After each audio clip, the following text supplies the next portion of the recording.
कर दिया है, वहां पर बम गिर गए हैं और ये कह रहे हैं फिल्म बनाए। तो सवाल है कि दिखाएंगे किसको? मसूद अजहर को रोते हुए, वो एयरबेस पर इतने बड़े बड़े गड्ढे होते हुए। मीडिया कह रहा है जो प्रेसिडेंट ट्रंप आपके चहेते जो एक सपोर्टर हैं, मोदी साहब पांडे जी भाई, मैं आपको कहना चाहता हूं कि हम हिंदुस्तानी लोग ना बड़े बेदर्द हो गए हैं। सुने आप, हम बड़े बेदिल और जालिम हो गए हैं। अभी ऑपरेशन सिंदूर के जख्म इतने हरे हैं, उसके बावजूद आपने धुरंधर फिल्म के गोला मार दिया पाकिस्तान के ऊपर। देखिए कितने तिलमिला रहे हैं, बौखला गए, फिल्म के नाम पे बौखला गए। और हम जो दिखा रहे हैं, जो कर्नल साहिबा बता रही थी, बिल्कुल ये पाकिस्तान के साथ कैसे लड़ रहा है, और पहली बार नहीं लड़ रहा है। 1971 की बोलिए, इनके 1 लाख फौजियों ने अपनी पतलूनें उतार के, अपनी बेल्टें उतार के ढाका के अंदर कैसे सरेंडर कर दिया था। याद रखिएगा, उसके ऊपर जो फिल्म बनी है वो भी देख लीजिएगा, किस तरह से आपके जो आका है ना अमेरिका, अपना 7th फ्लीट भेजा था, उसके बावजूद आधे रास्ते से वापस चला गया था। ये याद रखिएगा। और दूसरा, अभी जो कुछ होने वाला है आपके यहाँ पे, आपका जो बलूचिस्तान, आपका जो सिंध है, आपका जो पंजाब का भी हिस्सा है, आपका तो पख्तूनिस्तान है, सारा अलग हो जाएगा। उसके ऊपर भी हम फिल्में बनाएंगे। और आप जैसे लोगों के लिए, जो कराची में आपने मुहाजिरों के साथ किया, जिन्होंने पाकिस्तान बनाया, हिंदुस्तान के मुसलमान यूपी और बिहार के मुसलमान, महाराष्ट्र के मुसलमान जो पाकिस्तान गए थे, आज तक आप उनको मुहाजिर बोलते हैं। क्या उनके कौमी एमक्यूएम पीपीपी और पख्तून क्या लड़ते नहीं थे कराची में? क्या कराची की मेन सड़कों के बंकर नहीं लगे रहते थे? क्या आपने दाऊद को वहां पे बैठने के लिए इजाजत जब दी थी, दाऊद ने जब वहां पे कब्जा जमाना शुरू कर दिया था, क्या आपके वहां के जो गैंगस्टर थे उनसे लड़ा नहीं था? और आप सुनिए, आपने जो करदार किया ना इलियास कश्मीरी ब्रिगेड 313 का ब्रिगेड कमांडर था, उसामा बिन लादेन का दूसरे नंबर का माना जाता था। वो हिंदुस्तान के अंदर LOC पास करके हमारे फौजियों के सर काट के ले जाता था पाकिस्तान। अच्छा, मैं आगे बढ़ूं ललित भाई, आपको भी रोकता हूं। मैं जरा मुफ्ती खान पर जाऊं, फिर उसके बाद इश्का और उजमा करदर आपके पास आ रहा हूं। मुफ्ती खान भाई, इसमें एक किरदार जिसकी सबसे ज्यादा चर्चा हो रही है, अक्षय खन्ना ने जिसका रोल प्ले किया है, रहमान डकैत का। फिल्म में कहा गया ये शेरे बलूच का भी इस्तेमाल किया। अच्छा, शेरे बलूच इस्तेमाल भी हुआ, और रहमान किस तरीके से ISI के हाथों में कठपुतली बन गया, और आर्म्स किस तरीके से अफगानिस्तान से लाए गए, और फिर की हमारी पोल पट्टी न खुले। लेकिन आगे किसको किया? 26/11 में अजमल कसाब को, जिस अजमल कसाब के घर तक पाकिस्तान का ही एक न्यूज चैनल पहुंच गया। जी देखें, ये जो पाकिस्तान जो ड्रामा अंग्रेज छोड़ के गए हैं, ये अंग्रेजों का ड्रामा जो नाकाम ड्रामा है पाकिस्तान। ये कराची में लियारी जो है वो गढ़ होता था सियासत का। हम बलोच लोग हैं, कराची की स्ट्रीट पावर हमारे हाथ में थी। फिर ये जिन्ना मरदूद आ गए, ब्रिटिश एजेंट, ये ब्रिटिश एजेंट था, इसके ऊपर मूवी बनानी चाहिए। इसने आके, आपको मालूम है, सुअर खाता था, वाइन पीता था। फिर यहाँ तक कि अयूब खान ने कहा, देखे हमने नहीं कहा, इनका ही सबसे पहले फील्ड मार्शल ने कहा कि वो अपने बहन के साथ इश्क में था, और इस किस्म का आदमी था जिन्ना। और सबसे पहले उसने क्या काम किया, एक सेठ था मारवाड़ी, सेठ शिव रतन मोहाटा, उनके पैलेस पे कब्जा कर लिया बगैर पैसे के, और उसी पैलेस में उनकी बहन फातिमा जिन्ना को अयूब खान ने गला घोंट के 9 जुलाई 1967 को मारा।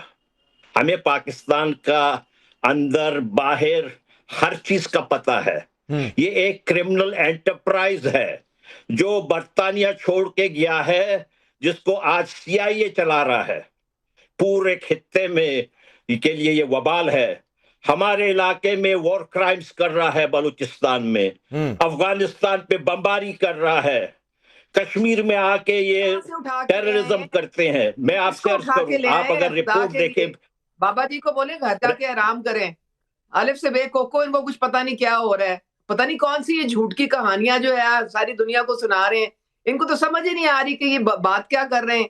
पता नहीं ये किसकी तरफ है, ये कहाँ के बलोची हैं, जरा हमें भी पता चले ना। ऐसे हमने नमूने आप तो प्लीज अब बीच में आपके इंटरप्ट हाथ ना देखे करें, आप हमारे इंटरप्ट ना यहाँ तो करें। हमारे आप जरा बुजुर्ग बहन भाई तमीज जो हैं, सीखे, वो हमारे साथ आपको हैं उम्र और खासा बड़े हो गया है, खुश जरा हैं। तमीज और हम तमीज पूरी से तरह बात करें, से अपने इंटरप्ट ना बुजुर्ग करें, बहन भाइयों के साथ खड़े इंटरप्ट ना करें या मुझे, आप आप हर सच बात बोलने हर दें। वक्त ना दूसरे मुल्कों में घुस आप के सच, और या वहां मैं पे झूठ कह रहा हूँ? आपके जो टेरिटोरियल शुजा नवाज की किताब में पहले नहीं आप लिखा, कश्मीर पे कब्जा शुजा जमाना नवाज चाह की रहे हैं, किताब में नहीं फिर आप लिखा हुआ, बलूचिस्तान पे कब्जा शुजा जमाना चाह नवाज रहे की हैं। ये किताब में आप लिखा है या नहीं बंद लिखा? कर दें।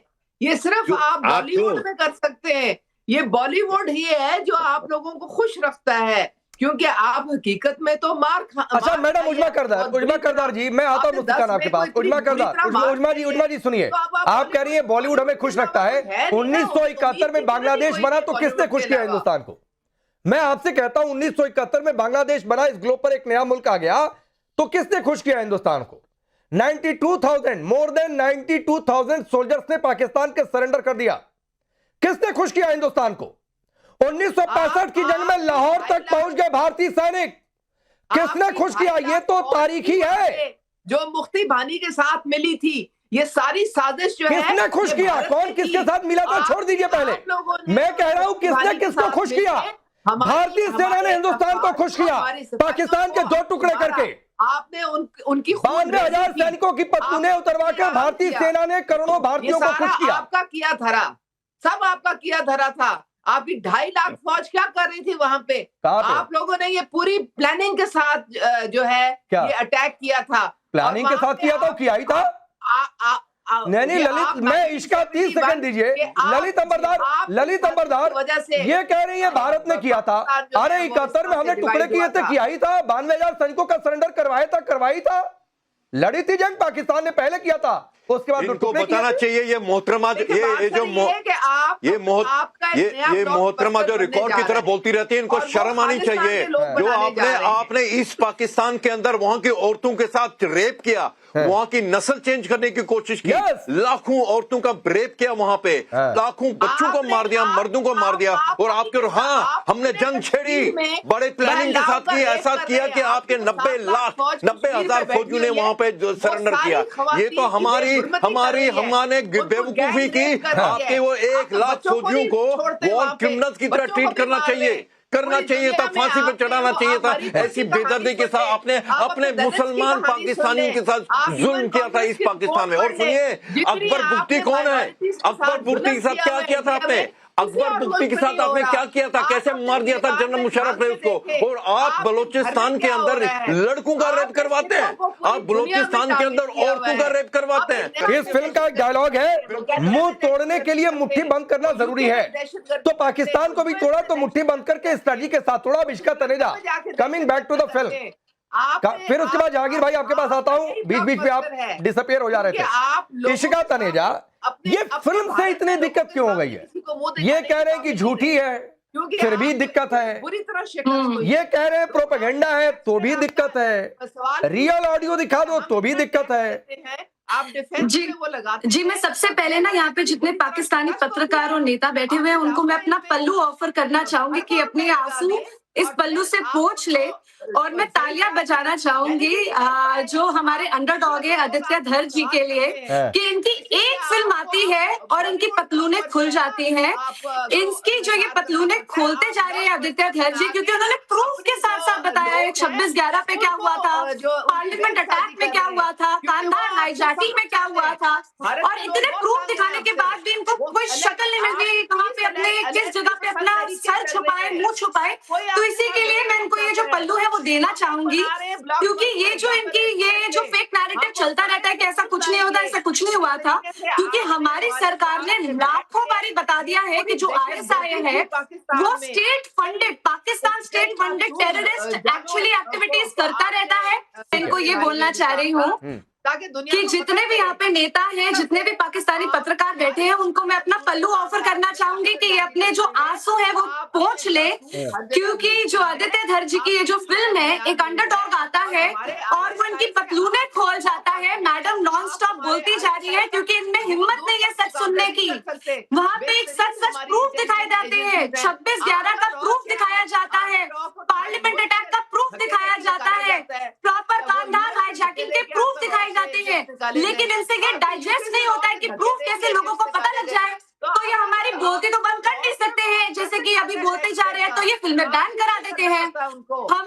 लाखों बारी प्रूफ दिया है कि ISI Pakistani state funded terrorist organisation है, कोई खुफिया ऑर्गेनाइजेशन नहीं है। लेकिन जैसे ये सच सामने आ जाता है तो इनको कुछ नहीं समझ आता, ये फेक नैरेटिव शुरू कर देते हैं। अभी एक पत्रकार साहब ने बोला कि हम क्यों नहीं ऑपरेशन सिंदूर का दिखाएं। जब ऑपरेशन सिंदूर के ऊपर फिल्म बना देंगे तब इनको कुछ समझ नहीं आएगा ये क्या बोले। नहीं, इशिका उस पर भी फिल्म बनाएंगे। जरा एक मिनट दीजिए, मैं मैडम उजमा जी रुक जाइए, नहीं अच्छा लगता। फिर मैं पीसीआर से कह दूंगा कि जिसका मैं नाम लूं उसी की आवाज अब करें, तो नहीं अच्छा लगता है ना उजमा जी। बार बार आप बोलते जा रही हैं। चलिए पीसीआर इनकी आवाज डाउन करिए, इनकी आवाज डाउन करिए, जब कहूंगा तब करिए। जिसका मैं नाम लूं इधर से या उधर से, हिंदुस्तान से या पाकिस्तान से, जिसका मैं नाम लूं उसी का आवाज अब करिएगा, या तो फिर लोग इशारा करें। एक मिनट जहांगीर भाई, अब सवाल यह है कि जो बात इशिका कह रही है, इशिका जो कह रही है कि फिल्म में सच्चाई, और बार बार होती थी कि सबूत दिखाई सबूत दिखाई, हमने तो बहुत पाकिस्तान को सबूत दिए, किया क्या? कुछ नहीं। तो आपकी तय किया ऑपरेशन सिंदूर से कि सबूत पाकिस्तान को देंगे नहीं, पहली बात। दूसरी बात है कि सबूत अब पब्लिक भी करेंगे, जो इस फिल्म में कर दिया गया है 26/11 में जो वहां पर आईएसआई का हैंडलर बैठा हुआ था उसकी, और यहां पर आतंकियों से बातचीत, वो भी इस फिल्म में पब्लिक की गई है, रियल ऑडियो पब्लिक की गई है। पाकिस्तान कुछ करे ना करे, अब हमें उससे कोई फर्क भी नहीं पड़ता है। लेकिन मैं फिर पूछ रहा हूं कि एक फिल्म से रहमान डकैत की सच्चाई सामने आ गई, रहमान डकैत के बहाने पूरा नेक्सस सामने आ गया, किस बात से दिक्कत हो रही है? जबकि पाकिस्तान में तो बहुत सारे लोग हैं जो फिल्म को पसंद कर रहे हैं। अच्छा, सबसे पहले तो धन्यवाद आपका और आपकी टीम का। और इसका सवाल छोटा सा थोड़ा सा मैं मोल्ड करके दूंगा कि देखें, यहाँ पे जो है पहले तो सारे सिविलाइज लोग बैठे हुए हैं, चाहे पाकिस्तान की तरफ से हो या आपकी तरफ से हो, तो मैं तू मैं और दूसरे अल्फाज से मैं थोड़ा सा बचता हूँ। आपको भी शायद पता है, तो मैं थोड़ा सा बेकूना। अगर किसी ने बुरा लफ्ज कहा तो मैं उसके लिए जो है एक्सक्यूज करता हूँ। अच्छा, दूसरी बात ये कि देखें, रियल फैक्ट्स ये हैं कि बलूचिस्तान और लियारी के जो मामलात हैं उसमें आपने बड़े अच्छे तरीके से देखा है, मैं इसको इस तरीके से देखूंगा। उसका बैकएंड ये है कि कुलभूषण यादव अभी हमारे पास है और इस फिल्म में ये एक्सेप्ट कर रहे हैं।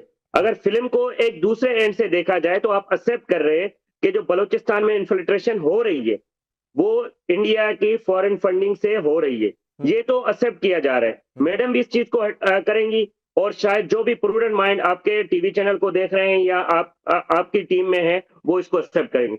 वो इस तरीके से कि जब पाकिस्तान हर जगह ये कहता रहा है, यूएनओ में कह रहा है, ऑल अराउंड दी वर्ल्ड कह रहा है, आपको कह रहा है कि भाई बलूचिस्तान में जो है वो फितनतुल हिंदुस्तान जो है वो ऑपरेट कर रहे हैं, और जिसमें बीएलए भी है, दूसरे भी है, उसको इंडिया की तरफ से स्टेट फंडिंग हो रही है, उसका इस फिल्म में भी बड़ा वाज़ेह सबूत है और आप लोग भी मान रहे हो। जिसका सबसे जिंदा और जागता हुआ सबूत हमारे पास कर्नल या जनरल या आपका जो भी पोस्ट है कुलभूषण यादव है, और दूसरे 4-5 जो है आपके रा के एजेंट हमने पकड़े हुए हैं। उसके बाद काफी सारी चीजें ऑन दी फ्रंट आ चुकी है। आई थिंक सो कि ये तो आबेल मुझे मार, इस फिल्म में यही दिखाया गया है कि इंडिया इन्वॉल्व है इस चीज में, पाकिस्तान में और टेररिस्ट एक्टिविटीज में।